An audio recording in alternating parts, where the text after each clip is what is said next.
Good evening, and welcome to the Library of Congress. Thank you all for coming. My name is Sharon Horowitz, and I'm a reference librarian in the Hebraic section. I want to welcome the newly appointed head of the Hebraic section, Mr. Yoram Biton. I am honored to have you attending the program. Many thanks also to the music division for allowing us to use this beautiful room, which is decorated with historic instruments created by Antonio Stradivari. The systematic development of Hebraica in the National Library began in 1912 when a Jewish philanthropist named Jacob Schiff bought a collection of 10,000 Hebrew books, pamphlets, and manuscripts assembled by a book collector named Ephraim Dinard and gave it to the library.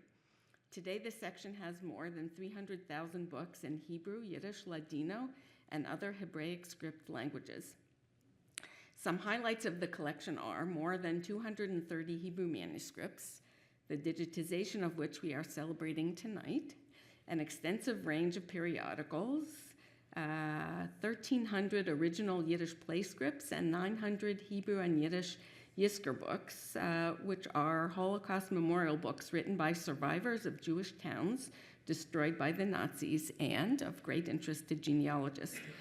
Our work includes selecting books to add to the collection, lending books to other institutions, responding to requests for information, both online and in person, from members of Congress, students, professors, and the general public. Two of our missions are to preserve and to publicize our collections. And one way we do that is by sponsoring programs like this one. And now a word about tonight's speaker. Mark Michael Epstein is professor of religion and visual culture at Vassar since 1992. Currently, he also serves as director of Jewish studies. He's a graduate of Oberlin College and received his PhD from Yale, and did much of his graduate research at Hebrew University in Jerusalem. Professor Epstein has published widely on various topics in visual and material culture produced by, for, and about Jews, including his 2015 book, Skies of Parchment, Seas of Ink, Jewish Illuminated Manuscripts, which won the National Jewish Book Award. We have a small display of Passover Haggadah from the Hebraic section's collections. Please look at the display if you haven't already. One short item of business. This program is being videotaped for subsequent viewing. There will be a formal question and answer period after the lecture, at which the audience is encouraged to ask questions and offer comments that may be videotaped. By participating in the Q&A session, you are consenting to the library's possible reproduction and transmission of your remarks. And now, please join me in welcoming Professor Epstein.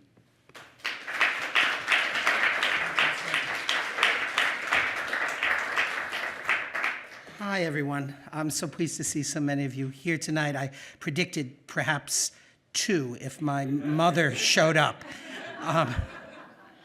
This lecture has been a long time in planning. According to my correspondence, I began discussing this with Ann Brenner in 2018.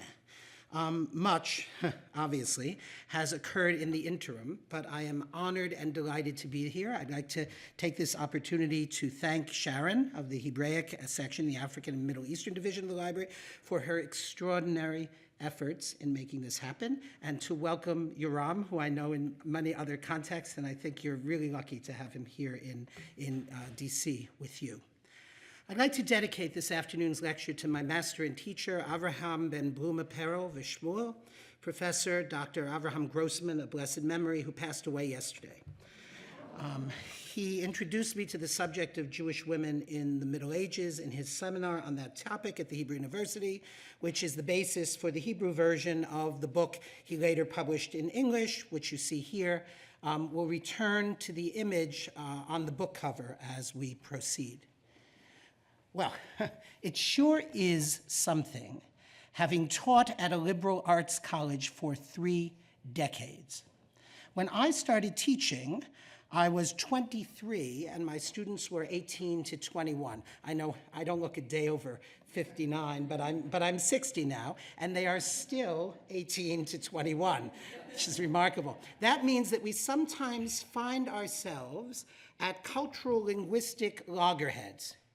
Teaching at Vassar, I'm positively steeped in gender fluidity and non-binary expression. But it's taken a while to get up to speed. Understanding they in the grammatical singular was tough, and the terms themselves change and morph with a fluidity that rivals, I would say, my students' own. 1 second, I've lost my pointer here. Give me a second. This has never happened to me before. Okay. Yes, where is it? It's on. Okay, so 1 second. I have to be able to see this. No, yes, I need to move it to this screen. Okay, 1 second. Right. But that's a shame. I can't. No, I've not faced this technical problem before, which means I can't get to my notes. Give me 1 moment. Yes, but it's a two-way street. In order to demonstrate the alterity that exists between my heyday and my students, I sometimes begin my class with a recollection of my late great mentor, John Boswell. Boswell was literally the first person to write a full-length book about gay people, well, gay men, in the Middle Ages, Christianity, social tolerance, and homosexuality. This was in 1980, and this is my beat-up copy. John, and a new version of the cover. John was a true dynamo and a virtuoso in the classroom. You wanted to watch him forever. His class, titled, get this, Medieval Europe, attracted upwards of 100 undergraduates.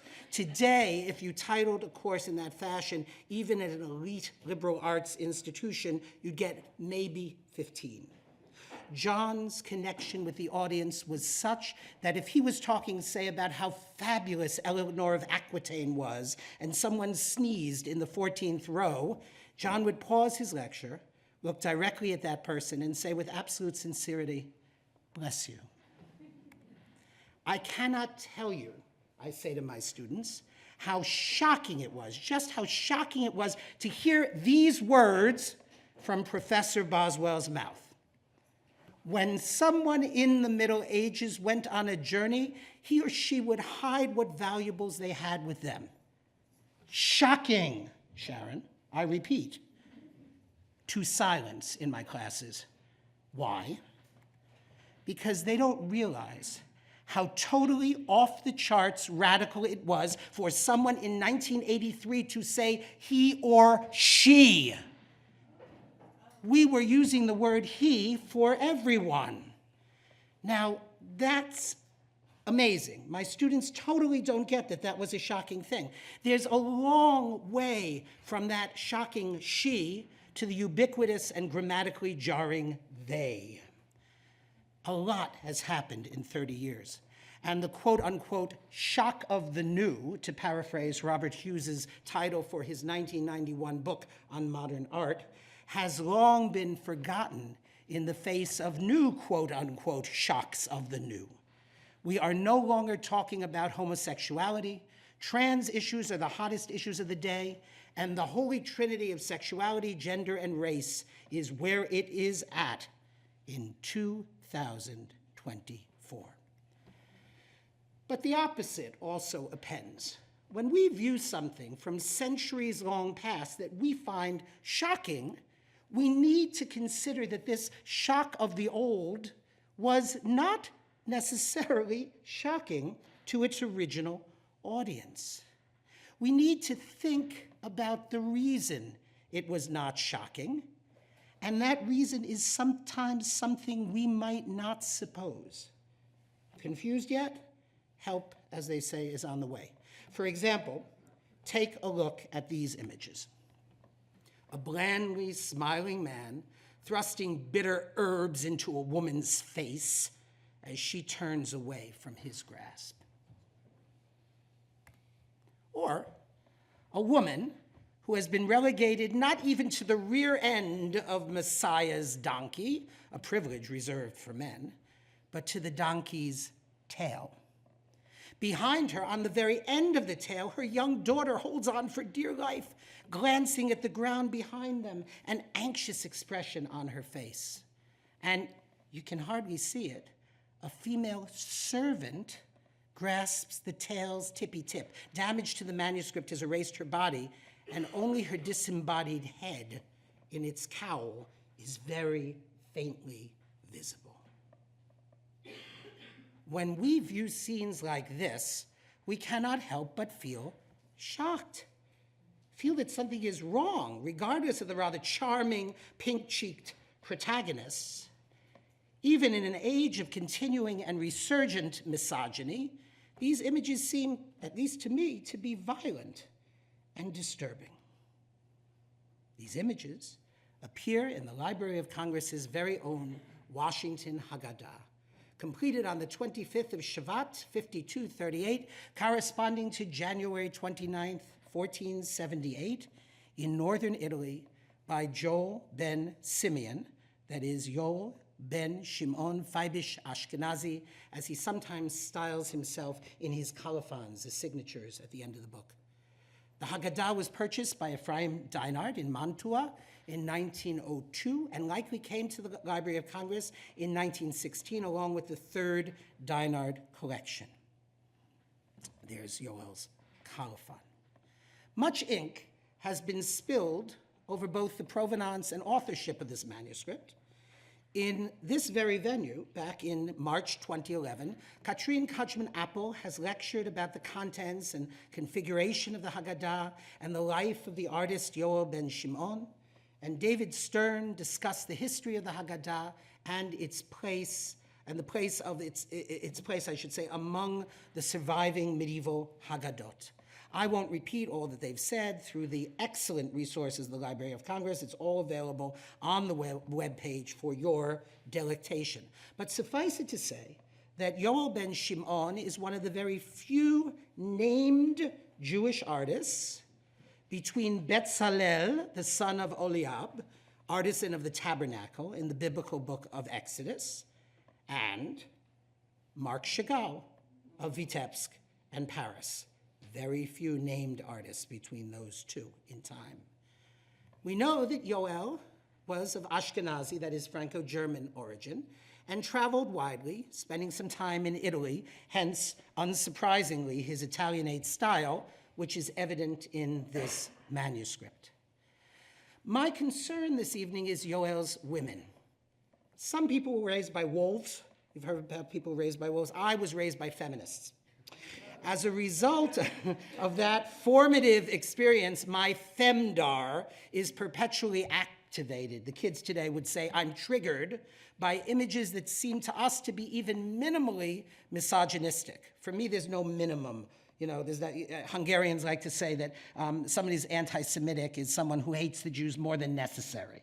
Right? Right? You know, right? But so for me, there's no minimum standard. We could be a little misogynistic. You can't be misogynistic at all. Of course, shockingly misogynistic images beg the question of what, if anything, there is to say beyond the violence, abuse, and erasure that we see. Art, no doubt, reflects with greater or lesser degrees of accuracy the material circumstances of its patrons. We can learn something of how they dressed, what their homes were like, what they ate, how they celebrated.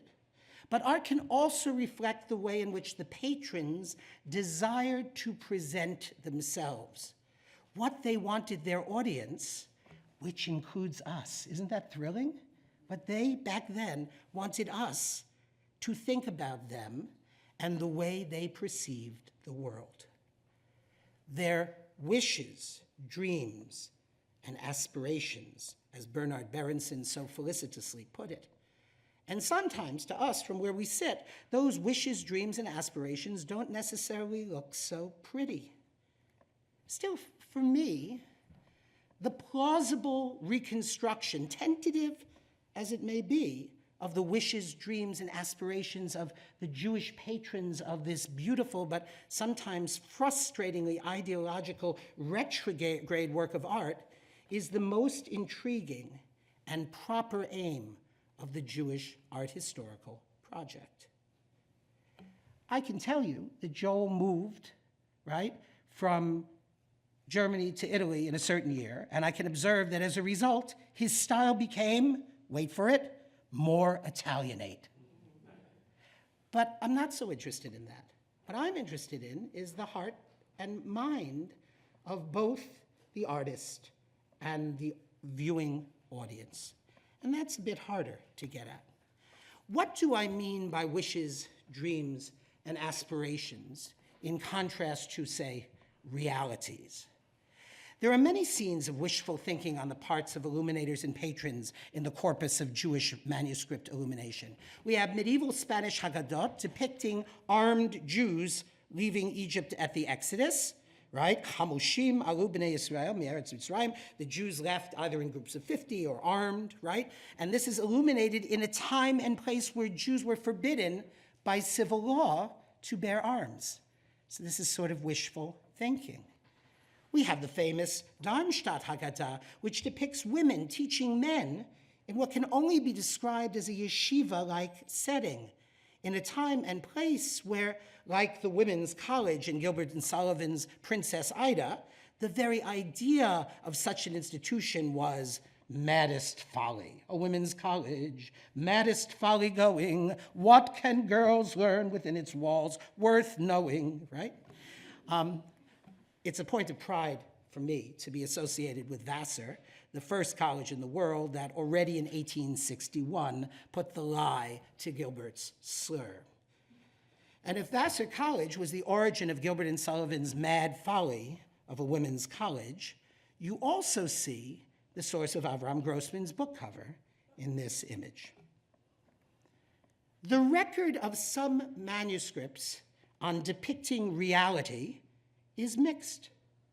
Therese and Mendel Metzger, in their book, Jewish Life in the Middle Ages, assert that this image from the Rothschild Miscellany, illuminated in Ferrara around 1478, contains an error. The artist commits what seemed to them to be an obvious faux pas by showing a mezuzah on a door in an upright position when everybody knows that the mezuzah is supposed to slant slightly to the left, pointing inward toward the house.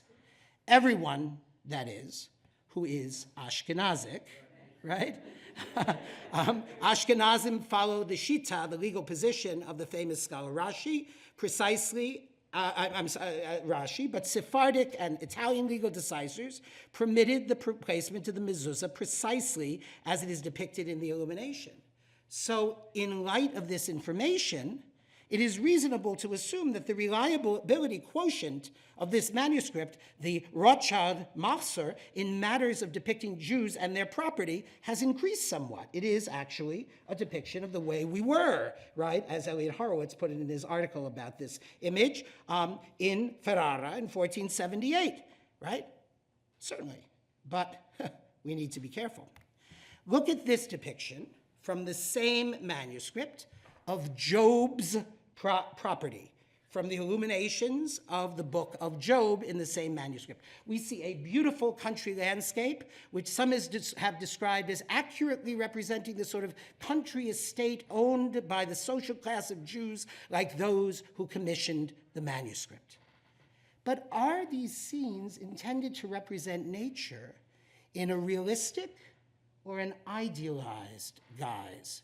In this particular case, it's clear that the depiction represents not the natural, but a preternaturally bounteous world. The caption reads, Le'yov HaMishneh.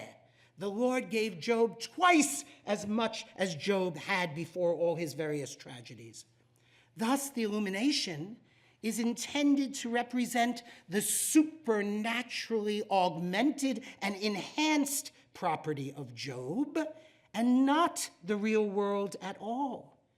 We can accordingly learn very little from this illumination about the nature of estates, Jewish or otherwise, in northern Italy in 1478, the clothing of the peasants, or the weather.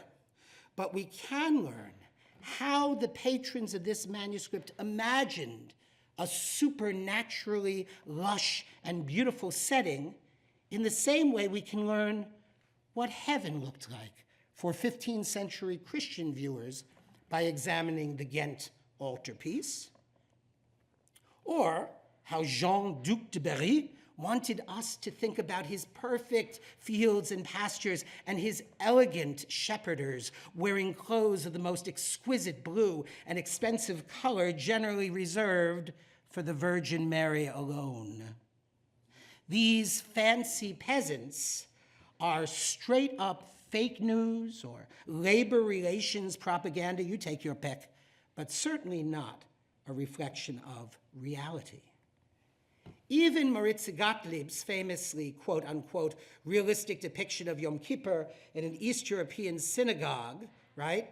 As nostalgic as it is, you can hear, B'yeshiva shel molo, kol nidre, right? Even that sort of nostalgia bordering on kitsch, though it's a great painting, is problematic. Ezra Mendelsohn and Richie Cohn discussed the strangely colorful and striped kittel ritual robe on the central figure, the abbreviated mechitza, the separation between men and women so you can see the women, and the inscriptions on the Torah mantle as elements that point away from realism and towards self-referential and explicitly allegorical context for understanding this painting. The central figure in the coat of many colors is Gottlieb himself, betrayed like Joseph by his brethren, but most particularly by the woman standing at the far left, of whom the uncurtained mechitza allows us a full view, right? She was the woman he wanted to marry, but her sister told the mother, look at that woman, oy, right? Told the mother that he was pasnisht, he was inappropriate because he was an artist. And you know what Gottlieb did? He painted the painting. He went out in the rain without a hat. Grandparents here? Without a hat. And he died of pneumonia. And before he died, he painted the inscription on the Torah scroll, which is to the immortal memory of Maritzi Gottlieb, right? And exhorts us to pray for his own soul. So I know this is being recorded, so I can't make rude gestures, but this whole painting, it's in the Tel Aviv Museum of Art, it's gigantic, is a rude gesture in the direction of the community that it represents. Joseph betrayed by his brothers. So things aren't always what they seem to be. To return to the Middle Ages, in Ashkenaz, or Franco-Germany first, this rather fantastical Haggadah has been the subject of rather extensive research on my part. It's distinguished by the fact that the Jews in these illustrations all have the heads of griffins. This could be the subject of a whole nother talk, but I don't think one probably gets invited to speak at the Library of Congress more than once in one's career. Ignoring the elephant or the griffin in the room, let me simply state for our purposes that this image cannot be depicting a 14th century Ashkenazic Passover Seder. Jews in 14th century Ashkenaz were forbidden by halakha, by Jewish law and custom, to consume roast sheep or goats at the Seder, although Sephardic Jews sometimes did.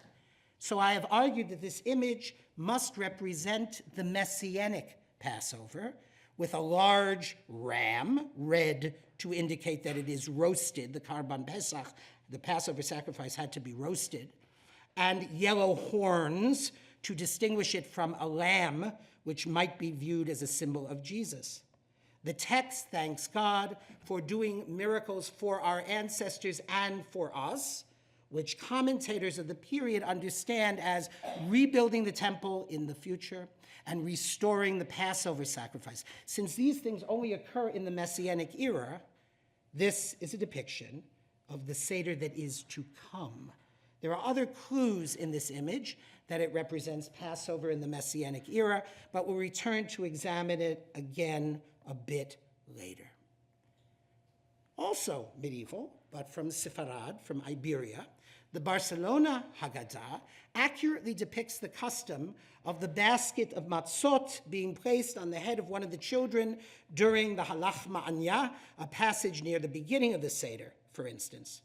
But are we to believe that the 3 books on the table represent a reality, or are they an aspiration?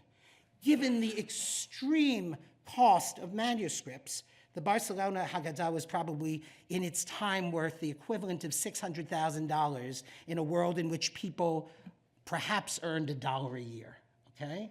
These were the elites of the elite, the 1% of the 1%. You didn't have 3 illuminated manuscripts, so perhaps the image is aspirational. Perhaps it exaggerates.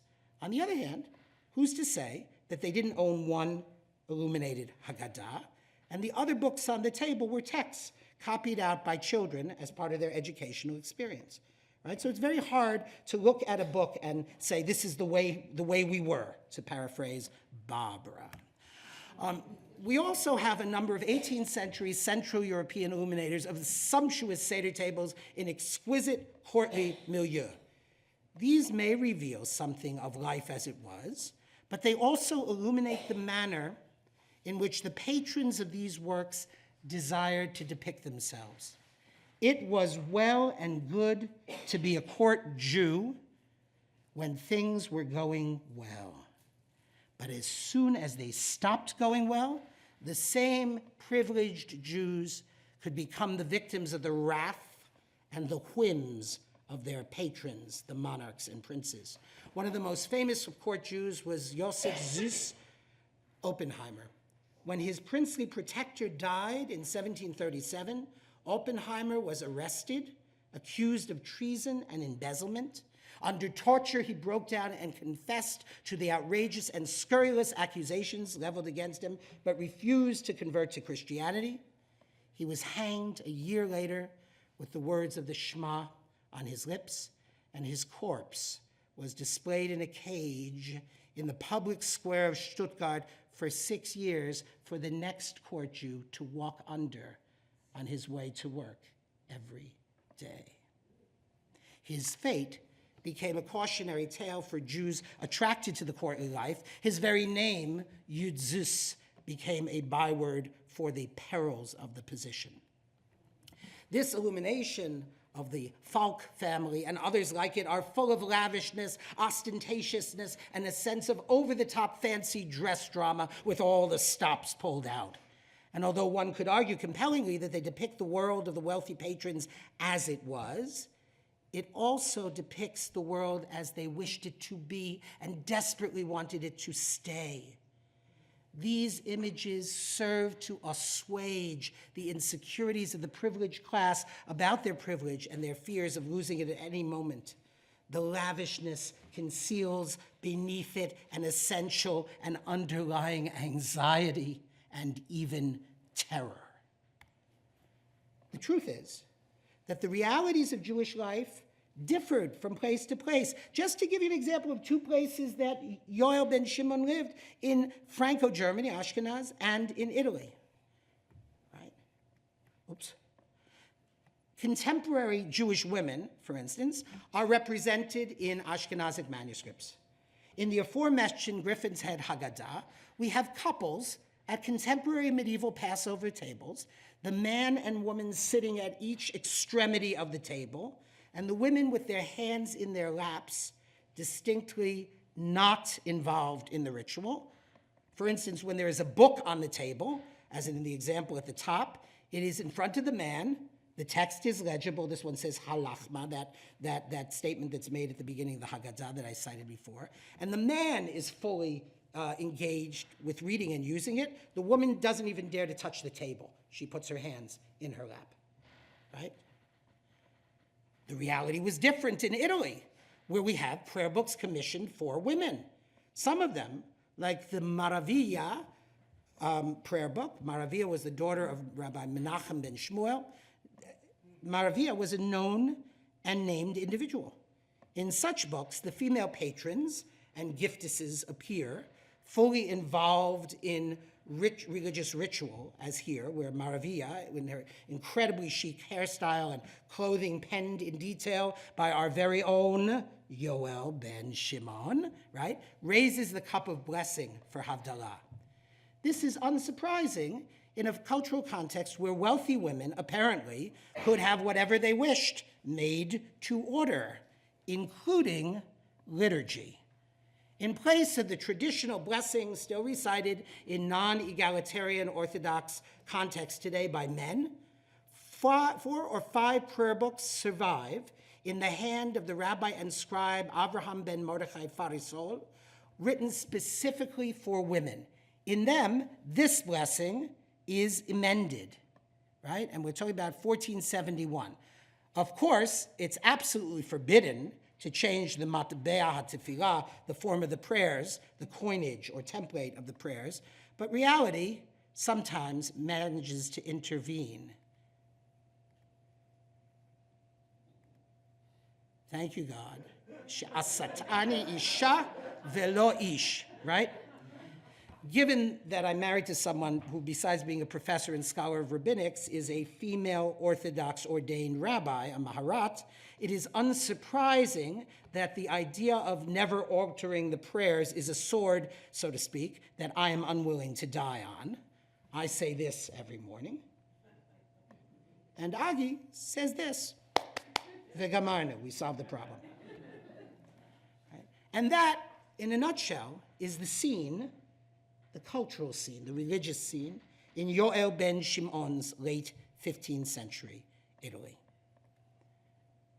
In fact, as my own work has consistently demonstrated, the Haggadah, the liturgy for the Eve of Passover, since it was a service enacted in the home, is a prime place to encounter gifting for women and perhaps female patronage. It is entirely plausible to think that the Darmstadt Haggadah was commissioned for a woman, with that women's yeshiva, maddest folly going. And although I made a point of the fact that in the relatively early Ashkenazic Griffin's Head Haggadah, men and women are generally segregated, there are hints even in this manuscript that the patron's view of women's practice and participation is more expansive than it might seem. We will, as I say, return to it later. In the Sephardic or Iberian realm, we have the famous Golden Haggadah, created around 1320, probably in Barcelona, now in the British Library. I've argued that the multiple, one might say, excessive depictions of women, accomplished by including scenes generally not depicted in most Haggadot, especially because they present an opportunity to include more women, I've argued that the patron or giftee was a woman.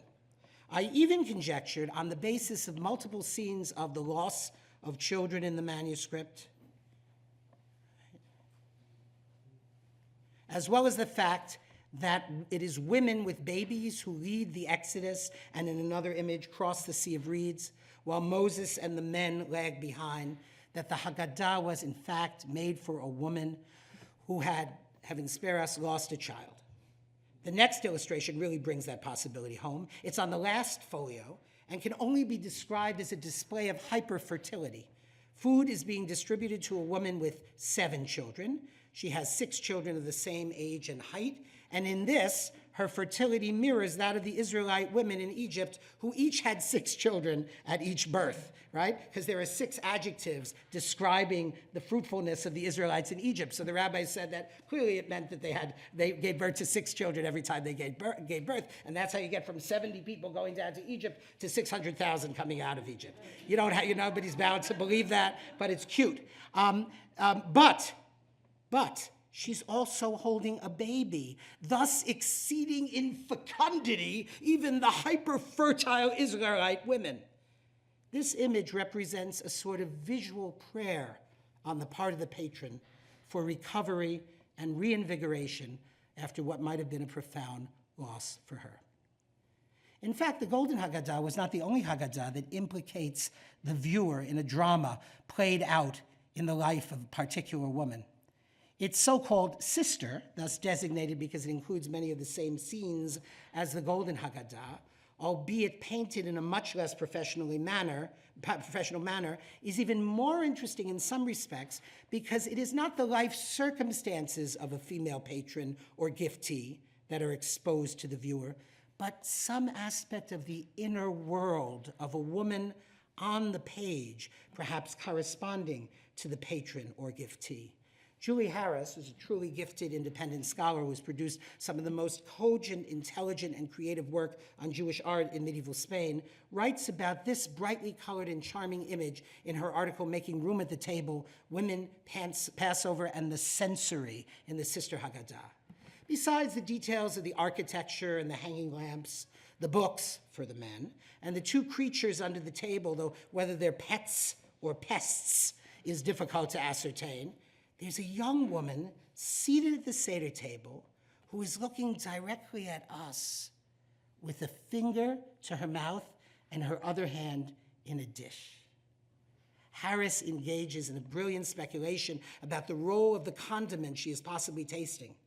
For me, it's her engagement with us that is most interesting.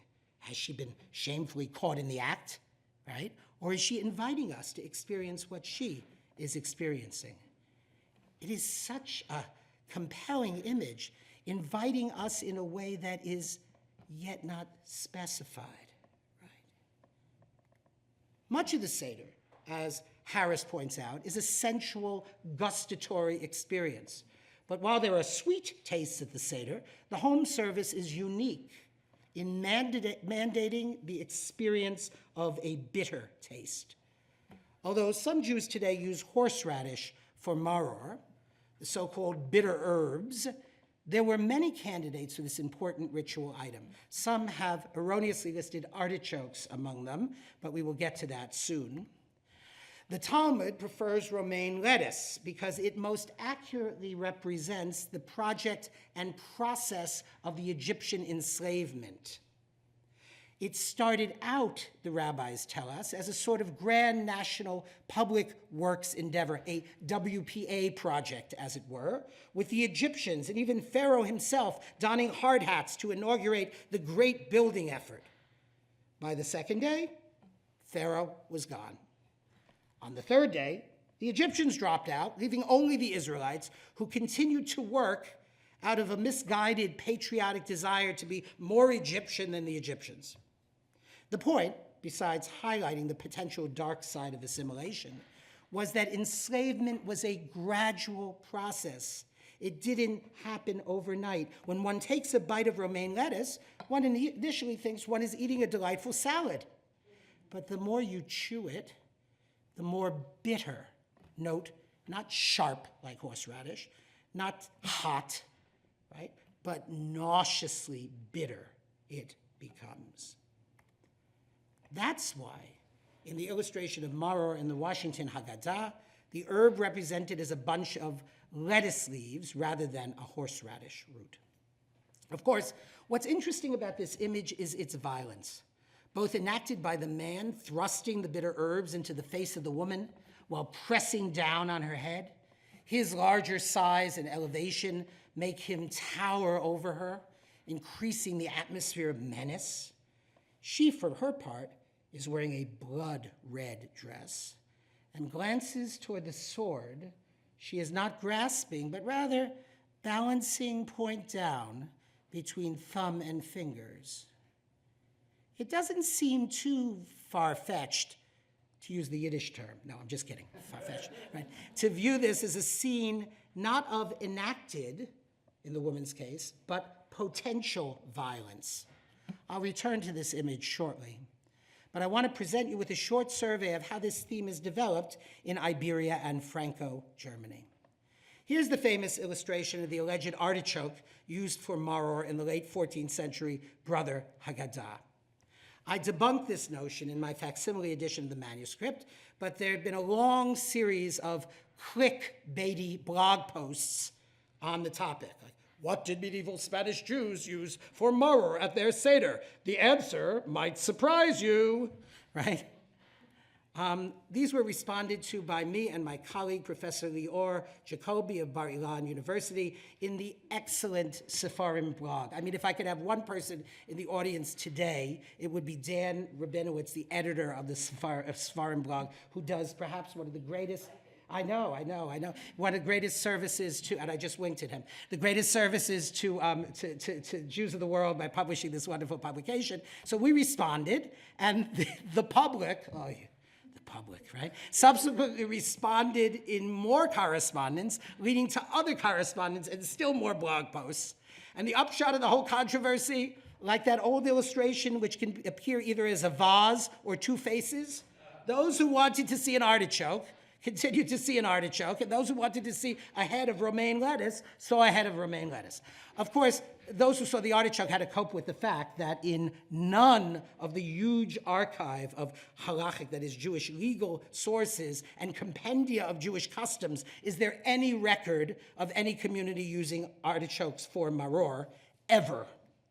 Yet, in an annoying case of life imitating art, you can now find almost 10,000 Google results where people describe themselves as using artichokes from maror, quote, on the basis of ancient illustrations in medieval Haggadah, unquote. So it seems, by disproving that the custom had any history, that Lior and I unwittingly started a completely new custom that has become apparently widespread among non-halachically observant Jews. Anyway, for our purposes this evening, however, I am interested in the lower register of the central panel, which depicts two elegantly attired Seder attendees. The text says maror zeh, this bitter herb. The man at left points to the woman, indicating in a canard as old as the Stone Age that she's his, his ball and chain, his trouble and strife, his old lady, is bitter herb. She's my bitter herb, right? I like her, though, because she got a hand on her hip. She's holding up the glass like she's going to throw it in his face. Like something right out of Truman Capote and the Swans. Okay, but wait, there's more. It's not only those Spanish Jews who were nasty to their wives. Newsflash, misogyny occurs in Ashkenaz as well. So in the Tergensi Haggadah, we have a rather quiescent woman who points to herself as the man touches the top of her head while extending her other hand in his direction. It might be a tender gesture, who me? How sweet, were it not for the fact that, once again, he is calling her his little romaine lettuce leaf, AKA the source of all bitterness in his life. It's interesting that there's no maror in evidence in this image, unless, of course, you count the wife, but I'll be here all night. Although the frame contains some green leaves, which might stand in for the bitter herbs. One of the most interesting Ashkenazic examples is in the so-called Hilek and Bilek Haggadah. Here there's an actual conversation going on. The witty repartee goes like this. The husband says, "There are two causes of bitterness in my life." The woman responds using rabbinic language that when there are two cases of anything, a third case must be adduced to split the difference, as we would say. But instead of saying split, yachriach beinehem, she says stink, yasriach beinehem, thus demonstrating her erudition in rabbinic sources and asserting that if he finds her bitter, she finds he smells bad. The husband's weirdly phallic hat is especially pronounced here, sort of amplifying the toxic masculinity. Toxic, she says. I'll tell you what's toxic. You stink. Right? Very, very interesting book. Okay. Let's talk about bitterness in Yoel's other works. Given the fact that Yoel ben Shimon was involved in several projects intended as gifts for women, including projects that we might well label proto-feminist, such as the Marvalia Sidor, it might surprise us to find him involved in the sordid business, sordid, you see what I did there? Sordid, of the finger-pointing my wife is my bitter pill analogy for others, like the patron of the Washington Haggadah. What was he, did he have two minds about the question of women? After all, Marvalia's prayer book certainly doesn't depict the maror-pointing joke, but rather depicts a young man and a woman, probably Marvalia herself, raising the traditional Italian Seder basket, no Seder plates in Italy, instead of the usual exclusively male protagonists. Evelyn Cohn points out that Yoel has, quote, infused the scene with a humorous note, I would add romantic, with the couple gazing into each other's eyes. They're so cute, I love them, rather than at the basket and its contents. You see? And we might find ourselves similarly relieved when we encounter the Rothschild or Murphy Haggadah, illuminated by Yoel and now in the National Library of Israel in Jerusalem. Here a man sits on a bench holding a bunch of maror, as below him an elegantly dressed woman brings a matzah to be baked by a liveried servant in a gorgeous red oven surrounded by wattled insulation. But be relieved no more. Be uncomfortable. Be diseased. Take a look at the woman's hairstyle. A very popular one in the second half of the 15th century, made by tying up two braids in the center of the head. Particularly good for attracting unicorns, apparently, okay? Right? You see this hairstyle, right? But it also resembles and echoes across the page the maror held by the seated man.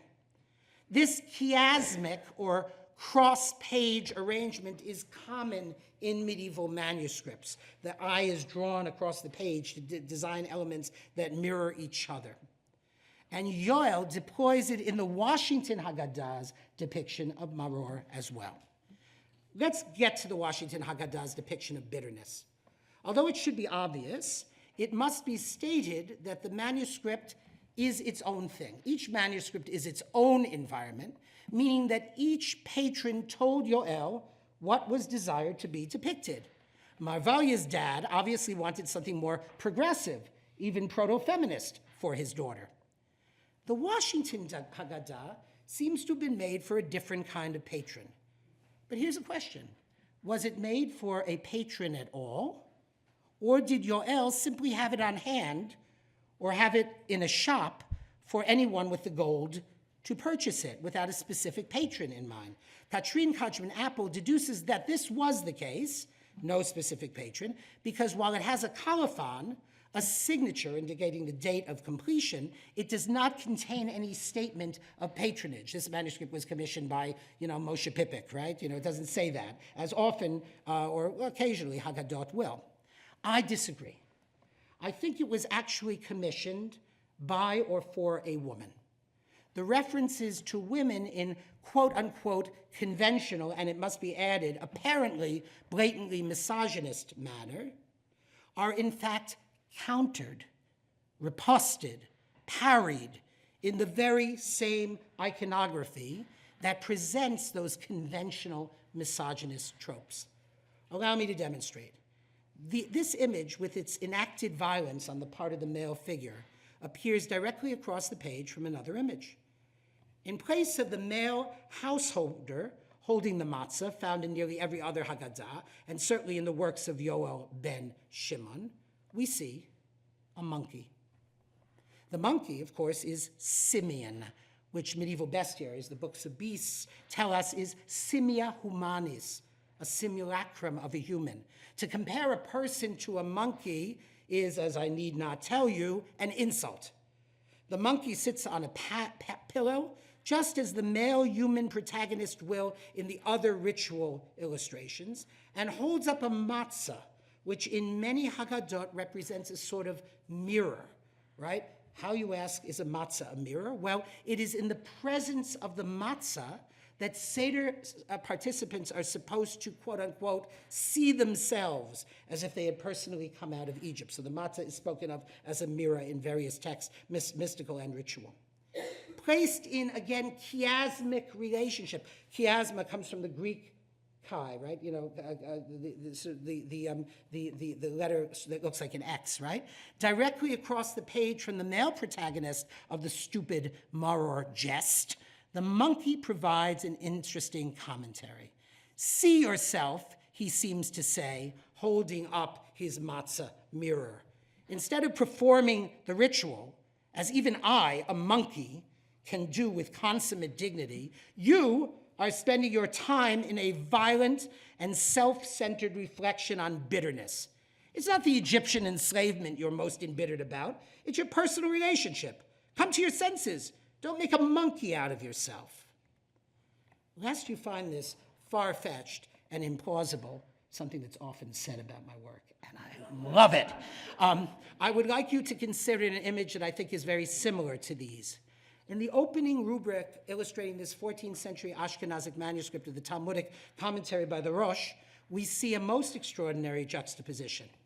A man sits studying a book at the bottom on a red and gold brocade tasseled pillow. At the top, a squirrel, seated on a similar red and gold brocade tasseled pillow, nibbles on a nut. The obvious analogy here is to study of Torah, which in rabbinic and Kabbalistic sources is often compared to cracking the shell, the apparent meaning of a text, to get at the nut, the sweet insights that it contains beneath the surface. Once again, the relationship between the signifier and signified is expressed chiasmically, that is, across the page.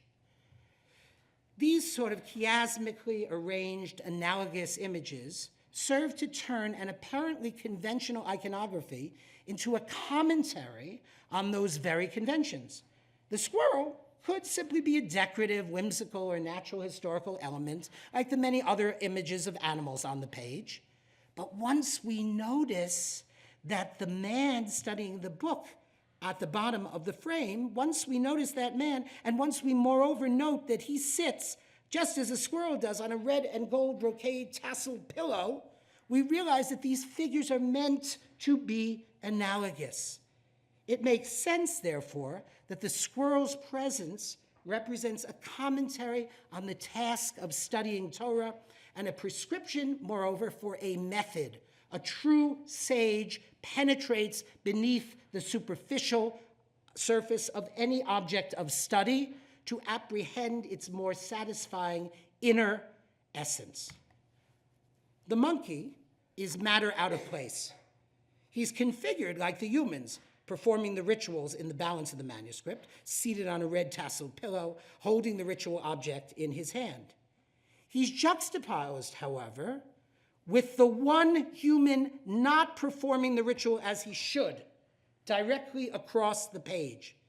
It makes sense, therefore, that the monkey's presence represents a rebuke or a critique to a figure we can now see as a miscreant.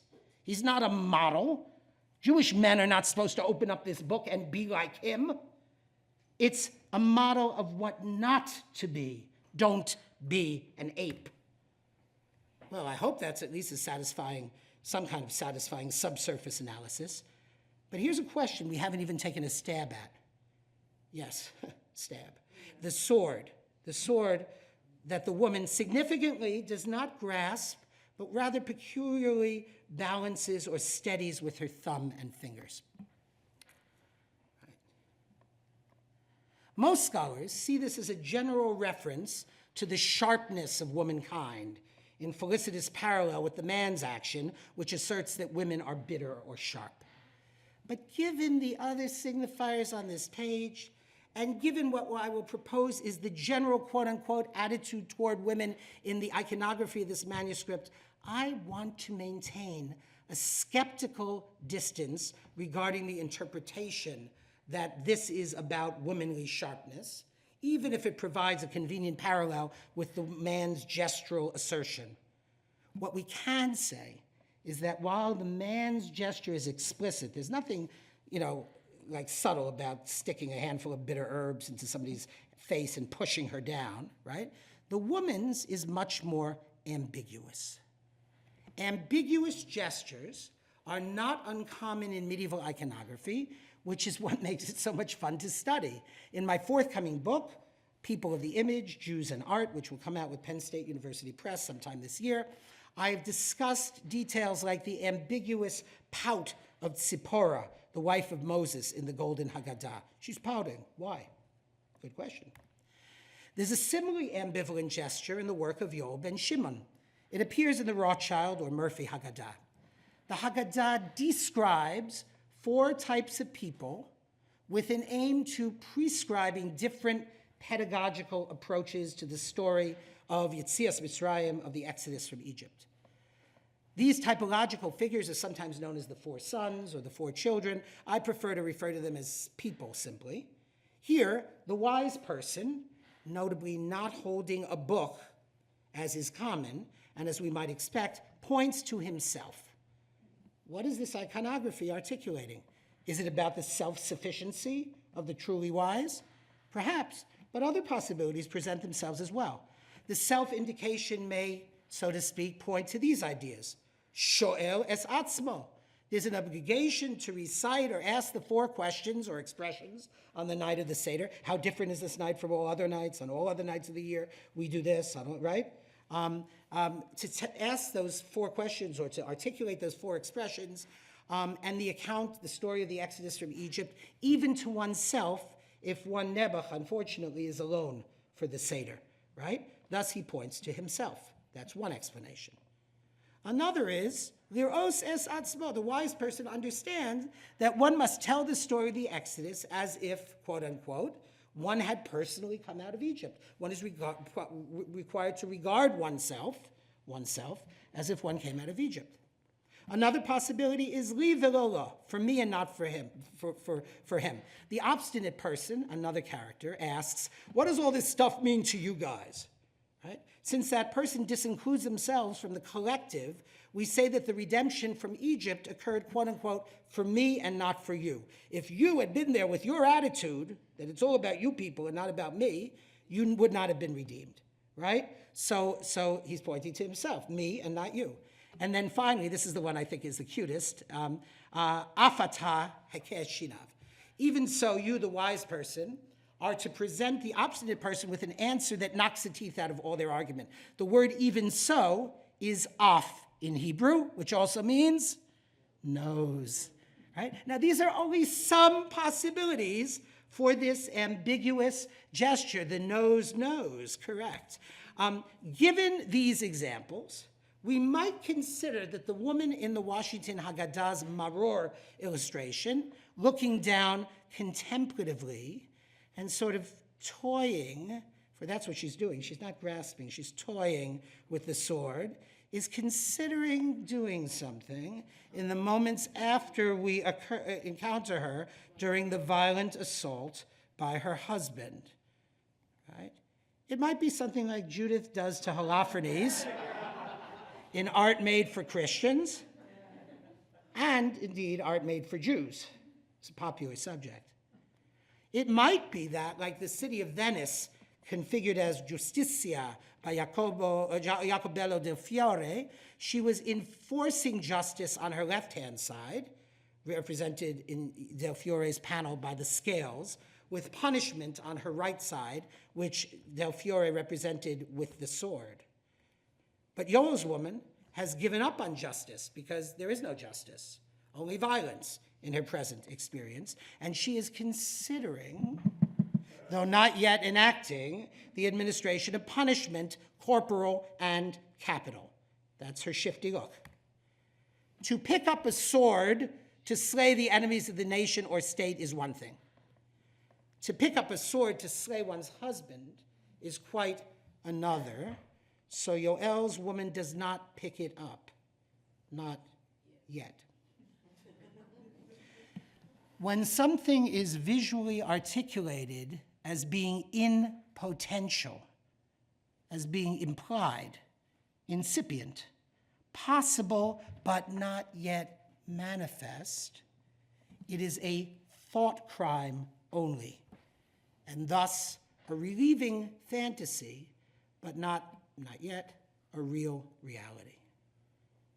I want to look at another image of Yoel's women, which is disturbing not for its violence, which is presented there, but it's present, I should say, but less direct in the scene, but about its apparently systematic use of hierarchy to disenfranchise women. Here it is, famous scene. As we noted at the start of the talk, here we see Messiah's donkey, ridden by Messiah himself, or perhaps Elijah, an intense and dominating figure whose great, expansively blue-garbed bulk takes up the majority of the donkey's back.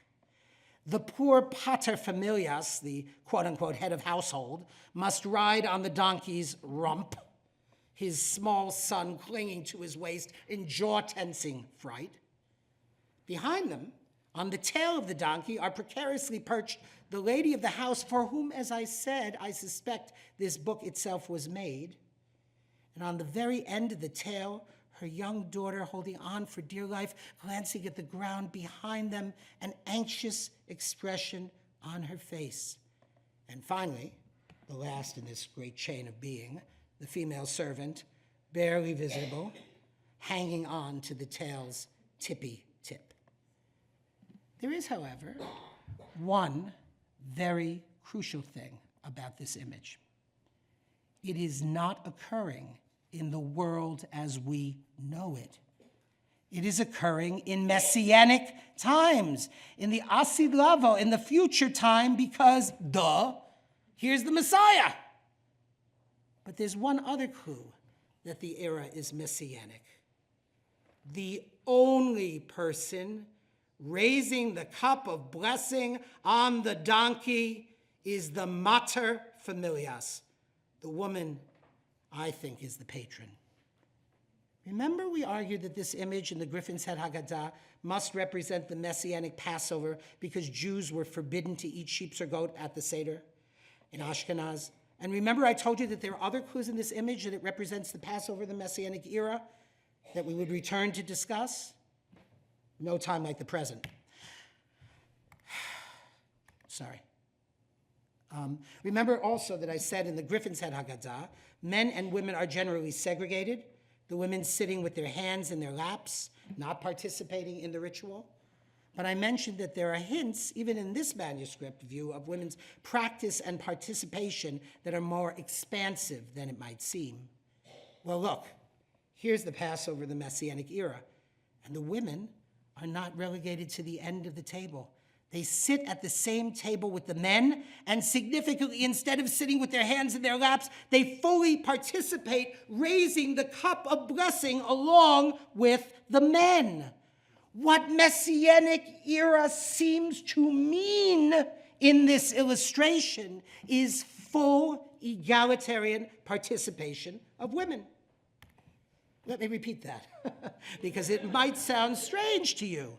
For the authorship of these conventional medieval images, the Messianic era is not about gathering around the Messiah in some kind of green pasture in the sky, some new garden of Eden, right?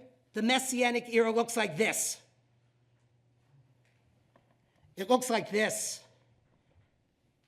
It looks like this. It looks like this. And this. And possibly like this, depending on whether men can stop being monkeys about the whole business. Thinking about these issues in this way, it becomes clearer than ever that art is not based on actuality, but on the wishes, dreams, and aspirations of a people. Distilling the wishes, dreams, and aspirations of a people, or even of a community, a family, a person, this is even more important than being able to reconstruct the reality of their lives, or the travels of an artist, or the contents of their china cabinets. It's nearly always more intriguing and elusive.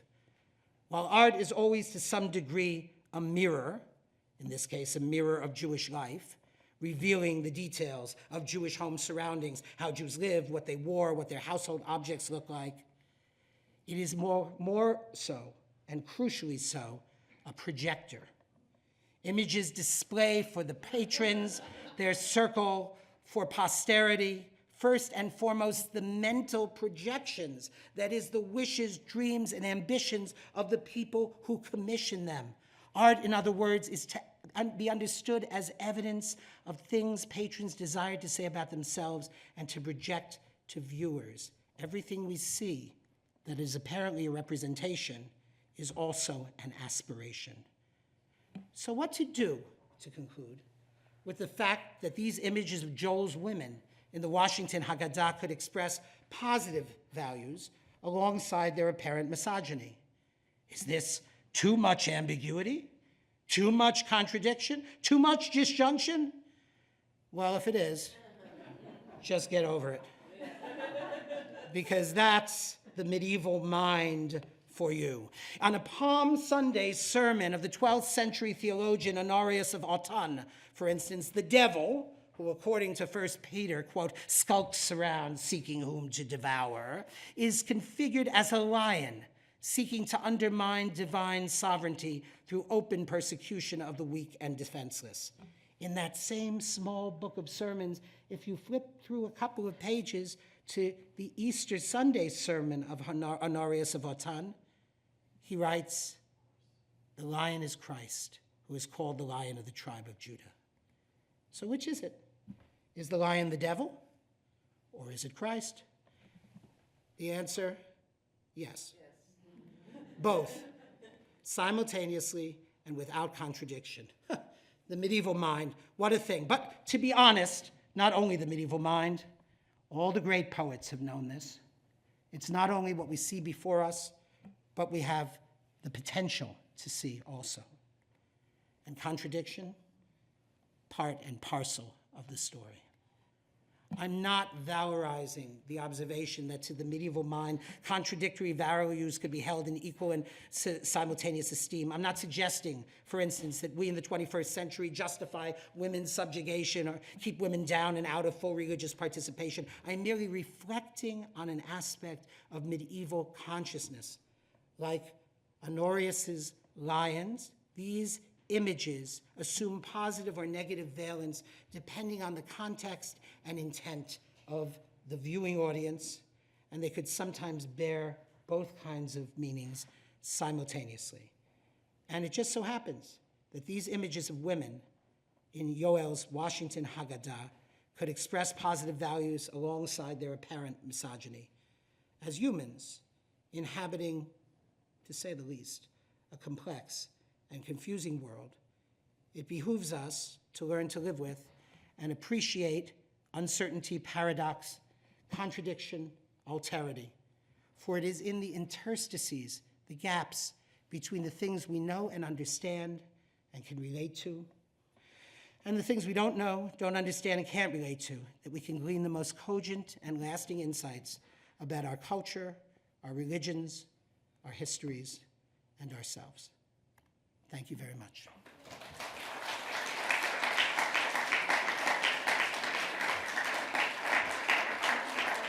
Yes. I'm happy to entertain questions with the proviso that they are questions, not dissertation excurses. Okay? So if you have any questions, actual questions, I'd appreciate hearing them. Anyone?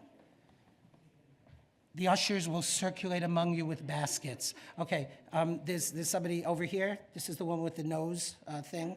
Not that she has a nose. She held up a sign that said the nose. So, yeah. Who are you? Oh, no, you can't identify yourself. It's fine. Okay, right. Doesn't Sorry. matter. Thank you. This was so fascinating. Thanks. I really want to express Was it fun, though? Was it fun? So much okay, fun. Whew, that's all I care about. Loved it. I just want to have fun. I'm so old. Yeah. So I actually have a question and also like a question that may be for consideration. Right. So my real question doesn't have anything to do with the actual lecture, Okay. but with the pointy hat that they always have. Another story, I'm not telling it today. Invite me back. Pressure the Library of Congress. Talk to your congressman. Okay, all right. I thanks. think I actually know who that is. But the not conjecture, but anyways, maybe it's kind of a question. Regarding the Washington Haggadah and your question of like who commissioned the Haggadah, you kind of set my brain going when you mentioned that Simeon is a word for monkey and the artist is Yoel ben Simeon. Is it possible he is the monkey? That's very cute. That's a great idea. That's very innovative, as the British would say. Our kid, one of our kids, I don't remember which one, had a friend named Simeon that we referred to as like a New York Times crossword puzzle clue. When we wanted to talk about him, we would say ape-like. So that we'd say, are you going to Ape-Like's house, right? You know, so that's very, very interesting. That's all I can say. It's very, very interesting. Thank you. But what I can say is you have the right kind of mind for this, you know? So go look at some manuscripts and start thinking about them and write me all your conjectures and I'll steal them and publish them and make $18. Okay. Who else? Oh, there's a gentleman back there. He doesn't look happy. I'm a little nervous. Okay, here.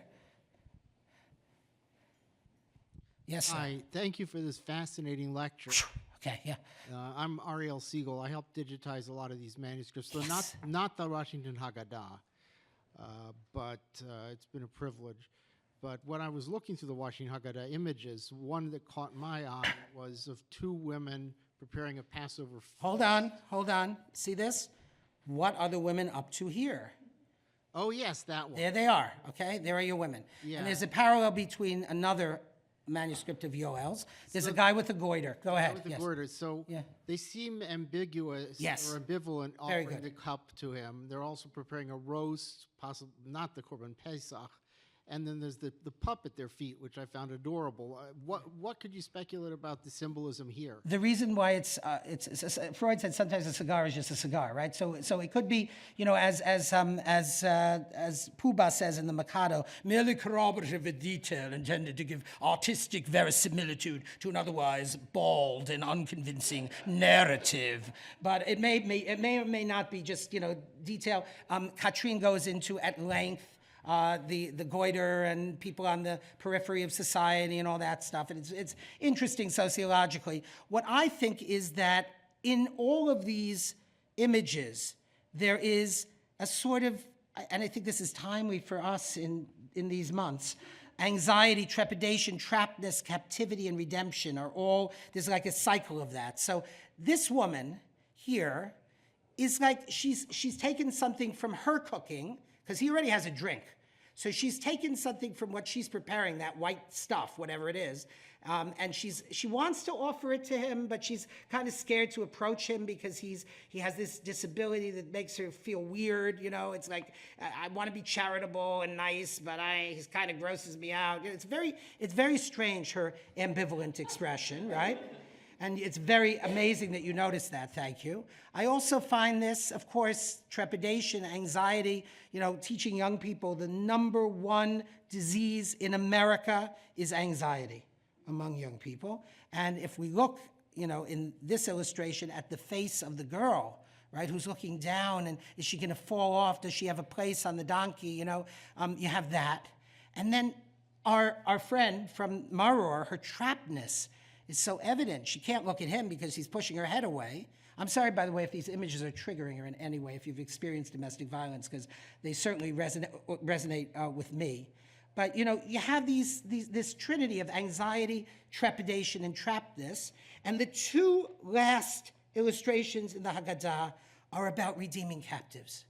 One is Mina Meitzer Karasiyah, right? From the narrow place I called unto you, and you have a prisoner, right? And then you have Daniel in the lion's den. And I just think it's so, it's like this appeal to take us out of this narrow place of our anxiety and to redeem that which is captive in us. And believe me, this idea of people being held hostage, Jews being held hostage, was a very common thing in the Middle Ages, right? So people were captive in the world, it was a very strong thing. So I don't have an answer to what they're doing, but I think it is part of what I would call the anxiety, trepidation cycle in the Haggadah. I haven't gotten further than that, but if you have further ideas, I'd love to know them. Thank you. We should have Zman Cherutenu. Amen. Yes. Someone else? No? It's getting late. Okay. Right, so thank you so much. This My was great pleasure. wonderful. Thanks. Thank you. One more question. Okay, go ahead. Do you also research what life was like in that period of time? Somewhat, but actually, that's somewhat irrelevant to these illustrations, because this is the world as it was wanted, was projected, not as mirrored. There are plenty of people, though, who do what life is like, and they love doing that. They are archaeologists, so to speak. I'm an archaeologist of the mind and heart.